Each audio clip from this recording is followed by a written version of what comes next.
มองรุ้งลงเต้าที่สองเราออกเดินทางแวะแอวถามว่าใครบ้างเป็นใจให้เคยใช้ชีวิตให้ช้าเหมือนเวลาไม่มีอยู่จริงมองลำทางที่ไหลไปจนมองไม่เห็นใจตัวเองตอนนี้อยากเจอแขกรับเชิญไหมครับขอเสียงให้เขียนขายร้านด้วย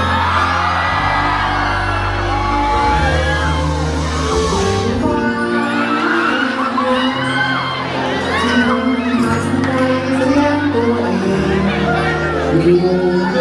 กที่ร้องเพลงเป็นบทเพลงจากป่าเขาเหมือนโลกใบนี้มีเพียงแค่สองเรามีเพียงแค่สองเราก็ไม่มีโมจ้าทำไม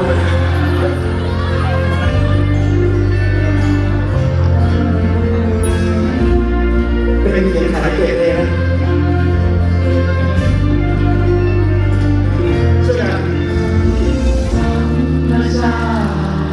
เราทำให้เธอได้ลืมทุกสิ่ง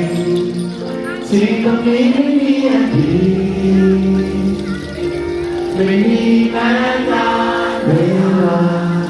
อยู่กับชีวิตที่ธรรมดาไม่มีอะไรมองหาไปเที่ยวกันที่แม่ก็บอกมีเพียงแค่สองเราวันนี้ที่แม่ก็บอกมีเพียงแค่สองเราโอ้ขึ้นรถแอร์ด้วยกันเลย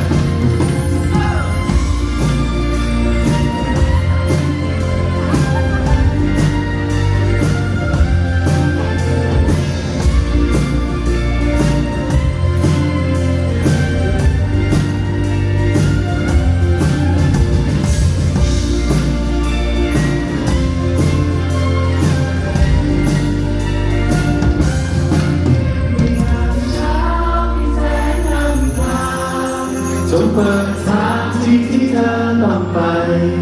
โอ้ลมหนาวช่วยโอบกอดเธอไว้ไม่มีอะไรทำร้ายเธอในที่แห่งนี้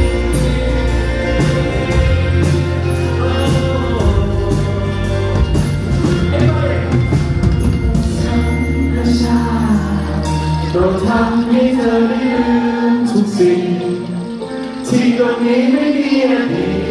ตไม่มีแม้การเวลาอยู่กับชีวิตที่ธรรมดาไม่มีอะไรมองหาที่แม่ก็บอกมีเพียงแค่สองเราวันนี้ที่แม่ก็บอกมีเพียงแค่สองเราวันนี้ที่แม่ก็บอกมีเพียงแค่สองเราวันนี้ที่แม่ก็บอกมีเพียงแค่สองเราขอบคุณที่ได้ดูนะครับ